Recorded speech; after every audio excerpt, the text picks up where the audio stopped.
Good morning, everyone. What if I told you that one of the greatest leadership lessons I ever learned came from a gallon of paint? Actually, it was more than 1 gallon. It was more like a baker's dozen, and it didn't come from a leadership conference or graduate school or a boardroom. It came from two sixth grade boys. That's how old we were. Sixth grade boys who had a questionable grasp of physics, a piece of wood, and one unfortunate staircase. This week on Without a Net, we are talking about mistakes, the ones we make, the ones we hide, and the ones we blame on somebody else, the ones that leave an oil-based toxic rainbow across 14 wooden stairs, making denial virtually impossible. The real question is, what happens next? Good morning, my friends, and welcome. Welcome to Kindness Rising. Hello, Jess. Hello, Keith. I see you guys out there. It is the start of another week here, top of the week. How is everybody doing? Did you have a good weekend? Jess, I did for sure. Everybody out there, come join the channel. Welcome to Mornings in the Lab Network, where we're getting started on a morning with kindness rising, more high fives for humanity, and a little bit less rage bait right here before we get on over to Mornings in the Lab with Keith, John, and friends. Good morning, good morning. Say hello in the chat, subscribe, like the channel, smash the hearts, whatever you want to do to give us support to keep going every single day here on the Mornings in the Lab Network. And today is Monday, July 27th. Holy crap, the summer's flying by. This is Kindness Rising, broadcasting live from the Fox Den, and we are beginning week 4 of our summer series, Without a Net. For 3 weeks, we've been exploring the conditions that allow people and teams to become more honest, more connected, and more fully human. Week 1, that was about showing up real. Week 2, speaking truth with love. And last week, we learned about fearless connection, where we spent the entire week with my grandmother, Danda, who never seemed to notice the barriers that the rest of us had to connection. This week, the theme changes because eventually when we show up real, even when we speak honestly, even when we care deeply about the people around us, we still are going to get something wrong.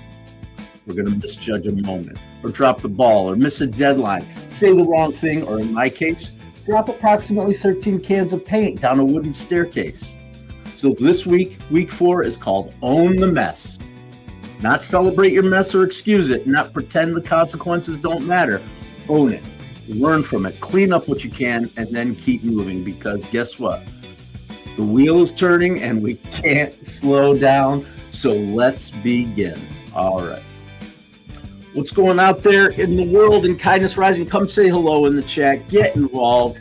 Don't be shy. We're building the most amazing kindness crew community here that shows up every weekday morning, 7:30 a.m. Eastern, just for you.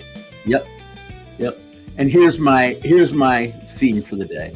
Making a mistake and being a mistake, those are not the same thing. They sound simple, and many of us have lived it, but we learned it differently. We learned that getting the right answer meant we were smart, or winning meant we were talented, being praised meant we were good. But when we failed, we didn't experience it as information. We experienced it as exposure. The mistake didn't simply tell us something went wrong. It seems to reveal something about us. Maybe I'm not good enough. Maybe I don't belong here. Maybe I'm not the person everyone thinks I am.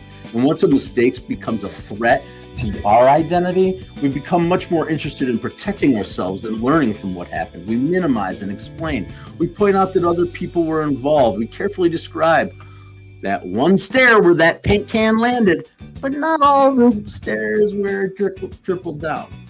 And it's not because we're necessarily dishonest. It's because most humans are highly skilled at building a story or a version event that allows us to either be the hero or explain it away. But leadership requires something different. It requires us to ask, what actually happened? What part of this belongs to me? What do I have to own? What is the truth that everyone else knows, but no one will say? That is the invitation this week, not to become perfect, but to become honest enough to learn, to become because the strongest people aren't the ones who never make a mess, they're the ones who stand in the middle and say, I did this, I was part of it, here's what I learned, and here's how I'm going to move forward. Thank you for joining me here on Kindness Rising. We're going to keep things going here with our Who in the World show. Every day we bring 3 clues to talk to guess a person who fits into our subject today. And here is your first clue. Who are we talking about? Who in the world? His early career included writing for entertainers such as Dean Martin and Jerry Lewis. Absolutely. An early career comedy writer for Dean Martin and Jerry Lewis is our first clue in our Who in the World this morning. Thanks again for joining me, and now we will switch it over. We're going to get to that story about the paint cans. We're going to get to more conversation, more Who in the World.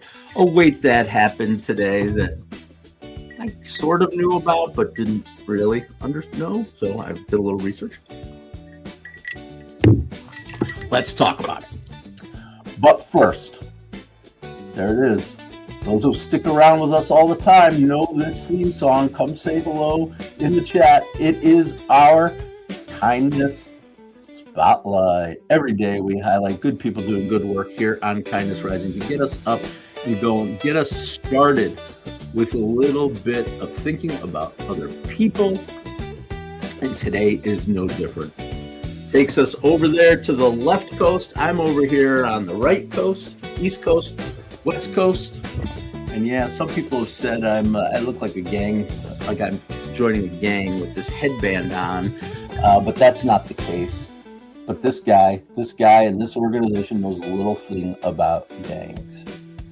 The name of the organization is Homeboy Industries. Homeboy Industries, for more than 3 decades, Homeboy Industries has provided employment, training, healing, and support to people who are formerly involved in gangs or returning from incarceration out there in Los Angeles. And it began by a priest with a simple but powerful belief. A human being should not be permanently defined by the worst thing they have ever done. Homeboy Industry operates businesses including a bakery, a cafe, catering services, recycling, and an apparel company. But the work is bigger than the job training. It's about creating a genuine path back into the community, a place where people can acknowledge their past without being sentenced to live inside of it forever. A place where accountability and dignity can exist together, because accountability says, whoopsie, I did something here. Accountability says we did that we're responsible for what happened. But shame says what happened is all you'll ever be. Those are not the same message. One creates the possibility for repair, the other closes the door. Homeboy Industries describes itself as being the business of second chances. I love that. Because the second chance does not erase the first chance, the first chapter. It simply refuses to let that chapter become the entire book. That is today's Kindness Spotlight. Homeboy Industries proving that their story, people can own their stories without being imprisoned by them. All right. Jerry Ginger in the house. Mike Sullivan in the house. Father Greg Boyle, a phenomenal man. My mother knows him. I had a feeling you might know who we are talking about. That's it today. Homeboy Industries. All right. And I promise we are going to get to that story about the paint cans because it's a special one. Mom, ears up. I'm bringing it back to the west side. But first, let's get to our wait, that happened today. Wait, that happened today? Yep, it did. It happened today. And I am talking about, if I can find this, does anybody recognize this image? Does it look familiar? It looks like an airplane, of course, but it's a very specific airplane that made its first launch on July 27th. July 27th, 1949.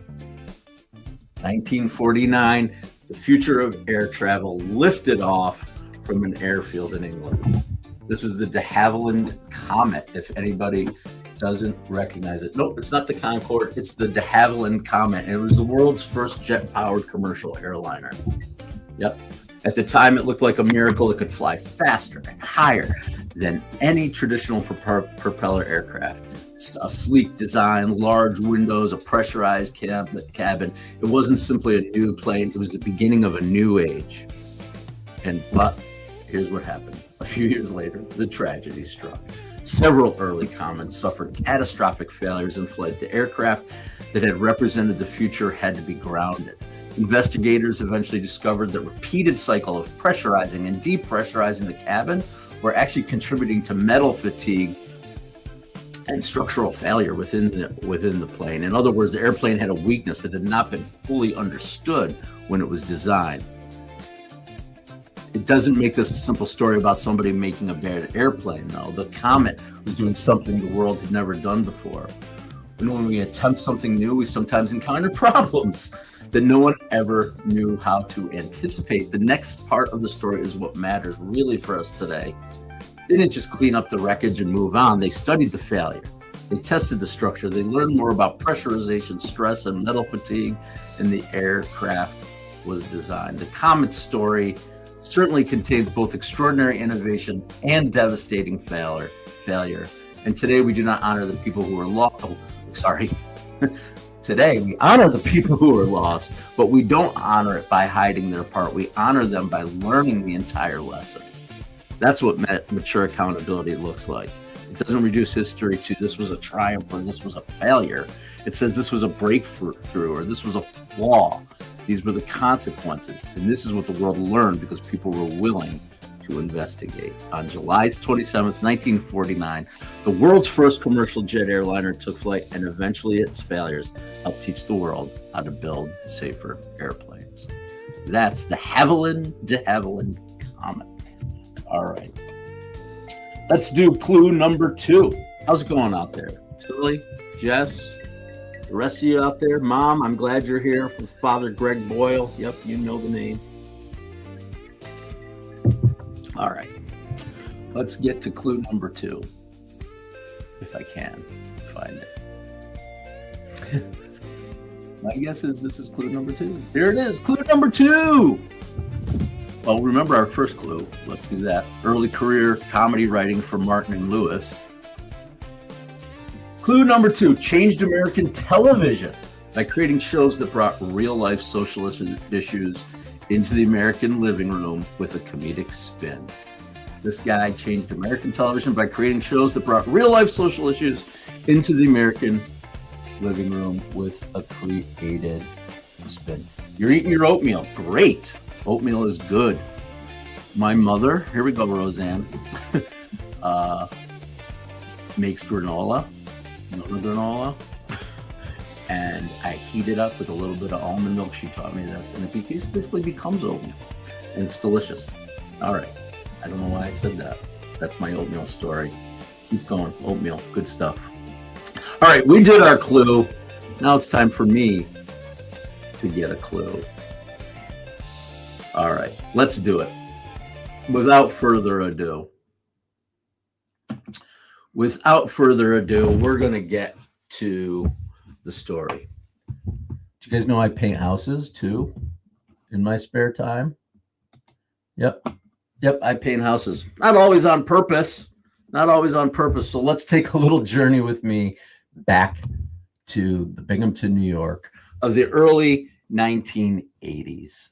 And I want to give you a little context for this. The neighborhood that I grew up in, I was blessed, I guess, to grow up in a neighborhood that is just as classic as a neighborhood could be. Sidewalks, everybody knew each other, or, if something happened, you knew there was a familiar face around to help. I was lucky with that in that regard. And I was also extremely lucky to have a handful of friends that I grew up with and experienced the joys of American boyhood with, and none greater than a guy named Ernie Savo.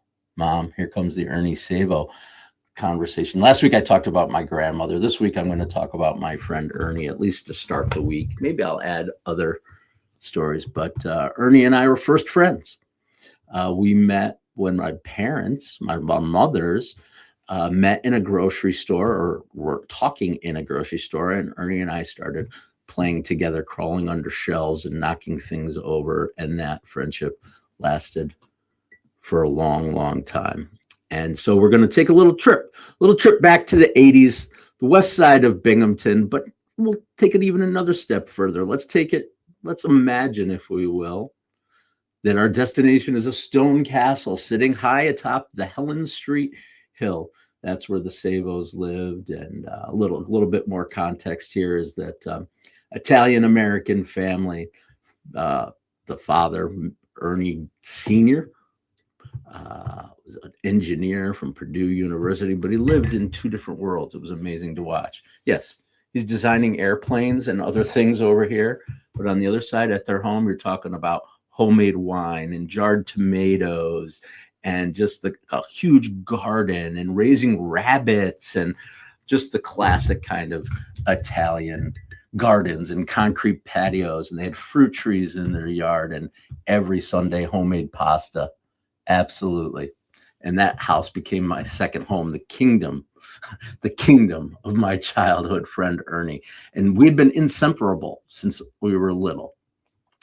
And by 1983, we were sixth graders. Let's get to the story, which meant that we had the confidence of grown men and the critical thinking of garden vegetables and rapidly developing interest, of course, at 11 or 12 years old, and turning our bodies into elite athletic machines. Ernie played lacrosse. I was preparing for another season of Binghamton hockey. And on this particular Sunday afternoon, we always went right after church straight to the Savos house, and Big Ange had enough carbohydrates to sustain a small nation. But we decided it was time to pump some iron. It's ready, right? Let's go. But here's the problem. We didn't have any weights. We didn't have any form. We didn't have dumbbells and barbells and plates and all that. But we were creative kids. And so we didn't let it interfere with us. Amongst those jarred tomatoes, homemade wine, and generations of Italian-American ingenuity, we discovered everything two aspiring fitness professionals could possibly need. Old cans of house paint, scrap lumber, garden stakes, and wood trim. To the untrained eye, that might have been considered basement debris, but to us, it was a fully equipped Gold's Gym. We began constructing weightlifting equipment unknown to the finest minds in sports science. We built dumbbells and curling devices.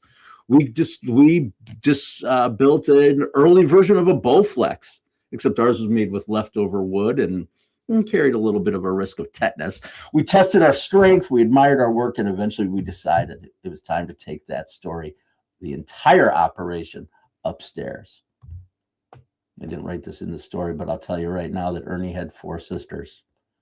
And as an 11, 12-year-old boy with four sisters, three of which were older and already mature, I wanted to impress. Trust me, I wanted to impress. So we took the whole thing up the stairs, a long piece of quarter round trim, and together we arrived at this brilliant idea. Instead of going up and down the stairs with each can, let's just load the cans onto that piece of trim and run it upstairs, and we will be ready to go.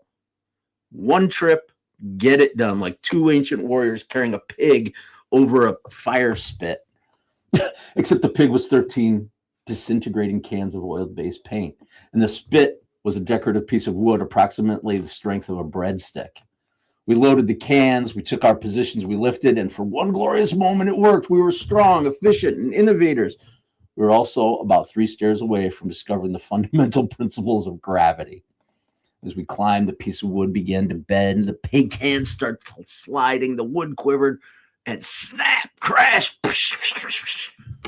Every single can fell. Most opened immediately, the oil-based paint bouncing down the stairs, releasing their contents, white, blue, yellow, colors that may not have had names at this time. All of it poured together into a toxic rainbow of oil-based sludge, and it didn't just spill on one step. It covered the entire staircase. All the way down. We just stood there. Moments in life when the mind races to every available option, that's where we were, in complete panic. How do we fix this? How do we hide this? Do we leave the country? Can we convince the adults the staircase had always looked like this, or it looks better somehow? Unfortunately, Ernie's father was right nearby, and King Ern, as we called him, he growled and screamed. I remember discovering the scene, and it probably was heard a mile and a half away at St. Mary's Church. Yep. But here's the thing. After a moment, this is what he said. Clean it up. Clean it up. That was it. 2 11-year-old boys cleaning it up, owning our mess, sitting there cleaning. It certainly was not the ego-boosting workout in front of the sisters that we thought. And that's what we did. We cleaned it up. We owned our mess. We cleaned it up. We apologized. I still talk about it to this day. And after the cleanup, after we cleaned every stair, every railing, every drop we could reach, Mr. Sabo, he didn't say it was no big deal. It was a big deal. Yep. We damaged the home. We recklessly broke things that were associated with him. But here's what I remember most, and where Kindness Rising comes in. After the cleanup, after the anger cooled down, we hopped in the Sabo mobile and cruised down to Masciarelli's Deli, because we had earned those sandwiches, the gabagool and the mortadella and all the stuff that we would get from Masciarelli's Deli, and we would have our sandwiches in the afternoon after all day. The point of the story is the same thing happens in all of our lives and our organizations. Maybe not as loud as 13 cans of paint tumbling down a stair. Sometimes a deadline slips, or a decision is made without information, or a warning goes unheeded. A project continues even though everyone knows it's not going to work. Maybe a person gets hurt and trust begins to weaken. And because the failure is quieter, we're given something Ernie and I didn't have that afternoon. We're given the opportunity to pretend that it didn't happen, or to make up a different story. The evidence in our case was oil-based, multicolored, and spread across approximately 14 stairs. And there was no version of that story that could leave the staircase unpainted. But in organization, there's room for spin. We call it a communication issue. We blame market conditions. We say there were several contributing factors. We produce a presentation that's explaining it, that the outcome was not what we anticipated, but the project created several important strategic learnings. That may all be true, but sometimes the most important sentence is much simpler. We did this, or even more powerfully, I did this. I missed it. I didn't listen. I made the wrong call. Here's what I learned. All those things. Yep. Because when the person with the most power says, here's what I got wrong, it changes what becomes possible for everybody else. Yep. That is true. All right. So that is the story. That is the story of the paint cans, which, like I said, we get together as a crew. Ernie doesn't live here anymore, but we see each other regularly when he comes back. His family is still here in town, and unfortunately, it's usually a funeral at this time in our lives where we're getting back together. Used to be weddings, but we're at the phase now where we're at funerals. And I hope we don't have to have a funeral soon. But here's the thing. The other side of this, another piece of this, and again, I didn't mean to go here, but we show up for each other. When my father died, who was the first person in line from 3 hours away? Maybe not the first person in line, but he was there. He was there early and stayed the whole time. Ernie Sabo. Absolutely. Absolutely. All right, let's get to our final clue. Thank you very much. Does anybody have a clue, an idea of who we're talking about? Again, we're getting into some real life stuff here, and this guy certainly knew about real life, starting with his early career writing for Dean Martin and Jerry Lewis. He changed American television by creating shows that brought real life social issues into the American living room, but with a comedic spin. Yep. Sully, I appreciate what you say. Every leader throughout history admits a mistake, owns it, and the people he leads respect him big time for that. I agree. And probably this person did too. Last clue, all in the family. The Jeffersons, good times, one day at a time. Gen X learned from the norm old families he put on television. Gen X learned from the norm old families he put on television. Do we know who this is, Mom? I think this might be right in your wheelhouse. All in the Family. Who created it? Sully with the win. Norman Lear is the answer, and we'll talk a little bit more about Norman Lear in just a moment, right after our kindness compass. All right. Every day here on Kindness Rising, we move from thought to action. We've been talking about naming the whole staircase. When a mistake happens, when the paint fell, it didn't just fall on the top stair, it rolled all the way down. So that is what we're doing today. We're naming the whole staircase. And today, instead of 3 ideas, I have 3 questions. Yes, 3 questions. What mess are you making smaller than it really was? Maybe you have to admit part of it, but not the part that actually matters. What would the complete, honest sentence sound like? Yep. Part 2, what part belongs to you? Not all of it, not necessarily even most of it, but your part. What decision, action, or silence was yours? And lastly, what's the next note? Not the excuse, not another explanation, not the the fifth version of the apology. What action comes next? What can you repair? What can you change? What can you do differently beginning today? And here's your challenge. Own one thing. Say one honest sentence. Don't make it dramatic. Just say, I got this wrong. I should have listened. I didn't follow through. How about I'm sorry? Here's what I'm going to do now, because accountability does not require you to become smaller. It requires you to become more honest. Name the whole staircase and then begin the cleanup. That is today's Kindness Compass. Thanks for joining. And yep, you had it right, Sully and Jerry Ginger. Who's got good Norman Lear memories? Oh, I see a red door and I want to paint it black. I do too. Okay. Interesting little non sequitur from Jerry Ginger. Yeah. All right. Today's mystery person was Norman Lear. He left college after the attack on Pearl Harbor and served during World War II. And then he pursued an early interest in publicity and eventually became one of the most influential television creators. All in the Family, Jefferson's, Maude, Sanford and Son. But he didn't create perfect families. He created recognizable ones, people who argued, who carried prejudice, who said the wrong thing, whose love for one another automatically didn't eliminate the conflicts. And through comedy, he invited millions of people into conversations that television had often avoided.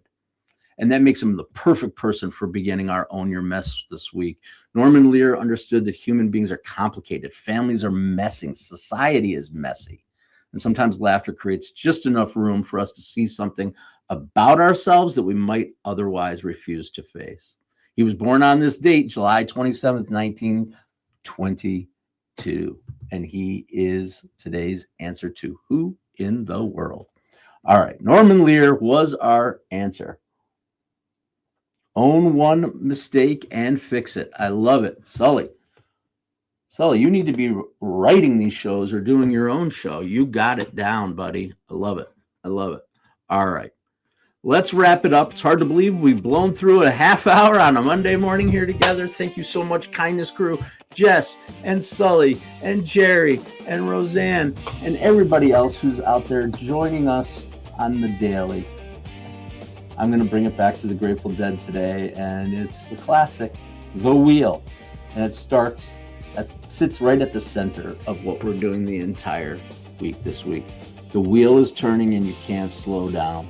Life doesn't pause while we decide how to explain what happened. The relationship continues, the team continues, the consequences continue, and the wheel keeps turning. When we make a mistake, we sometimes wish we could stop everything, go backward, or choose differently.